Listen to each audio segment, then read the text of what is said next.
ഇന്ന് യൂണിഫോം ഇട്ടിട്ട് നേരെ കോളേജിലേക്കല്ലട്ട പോയത്. ഇന്ന് നേരെ ഐവിക്കാണ് പോയത്. അതും കോളേജ് ബസ്സിൽ. കമ്പനി തൃശ്ശൂരായിരുന്നു. റൗണ്ടിൽ കൊണ്ട് ബസ്സും പാർക്ക് ചെയ്തിട്ട് നേരെ ഒരു കുടയിൽ എല്ലാവരും കൂടെ കുത്തിക്കയറി അങ്ങനെയൊക്കെ കമ്പനിയിൽ എത്തിയിട്ട് നനഞ്ഞിപ്പോ ഇന്ത്യയായിട്ട് തന്നെ എ സിക്കകത്തിരിക്കുമ്പോൾ നല്ല രസമായിരുന്നു കേട്ടോ. പിന്നെ എങ്ങനെയൊക്കെ എല്ലാവരുടെയും കൈയും കാലും പിടിച്ച് എ സി ഒക്കെ ഓഫ് ആക്കിയിട്ട് ഞാൻ മാത്രമല്ല നനഞ്ഞത്, എല്ലാവരും നനഞ്ഞായിരുന്നു. ഈ മഴ ഇങ്ങനെ പോവാണെങ്കിൽ വീണ്ടും ഒരു 2018 കാണേണ്ടി വരും. എന്റെ വീഡിയോ കാണുന്ന എല്ലാവരോടും എനിക്ക് ഒന്നേ പറയാനുള്ളൂ, എല്ലാവരും സേഫ് ആയിട്ട് ഇരിക്കട്ടെ. അശ്വിനോട് കാട്ടയം കണ്ടതൊന്നും അതിനകത്ത് എന്തോ വലിയ സംഭവം കാണിക്കാന്ന്. സംഭവം അതിനകത്ത് ചെറിയൊരു റൈഡ് കാണിക്കുന്ന, അതിന് ഇത്രയ്ക്ക് പേടിക്കാനൊന്നും ഇല്ലട്ടോ അതിനകത്ത്. സാറ് പിന്നെ ഓറ വിട്ടൊരു കളിയിലട്ടാ. സത്യം പറഞ്ഞ സാറാട്ടത് മുതലാക്കിയത്. 360 ഡിഗ്രി നിന്ന് കറങ്ങരുന്ന ആൾ. അതുകൊണ്ട് ഞങ്ങളുടെ കളി വരെ പോയി.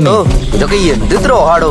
സത്യം നമുക്ക് രണ്ടു കൂട്ടർക്ക് അറിയണല്ലേ, പിന്നെ ആരെ കാണിക്കാനാണ് ഈ ആക്ടിങ്? എന്തായാലും തുടങ്ങിയതുപോലെ ആയില്ല അവസാനിച്ചത്. ആ പരിപാടി കഴിഞ്ഞപ്പോൾ ഇന്ത്യ റോബോട്ട് വന്നു. ഇനി അടുത്ത പരിപാടി. അങ്ങനെ റോബോട്ടിനെയും കണ്ട് കമ്പനിയും കണ്ട് നമ്മൾ യഥാർത്ഥ പരിപാടിയിലോട്ട് കടന്നുട്ടാ. എല്ലാ വട്ടം ജസ്റ്റ് പീസിന് വേണ്ടിയിട്ട് ആദ്യം കൊണ്ട് കൈയിടുന്ന ഞാനായിരിക്കും. എന്നിട്ട് എനിക്ക് ലെഗ് പീസും കിട്ടും. പക്ഷെ ഈ വട്ടം ഞാൻ കറക്റ്റായിട്ട് കൈയിട്ടു, കറക്റ്റായിട്ട് ജസ്റ്റ് പീസും കിട്ടിയിട്ടാ. മന്തി എല്ലാം കഴിച്ച് IV എല്ലാം കഴിഞ്ഞ് വീട്ടിലേക്ക് വന്ന് നല്ലൊരു ഉറക്കം ഉറങ്ങി നേരെ ജിമ്മിക്ക് പോയിട്ടാ. ഇത് ഞങ്ങളുടെ അമ്പലത്തിൽ ശാന്തി കേട്ടാ. അപ്പൊ ഇനി നാളെ കാണാം.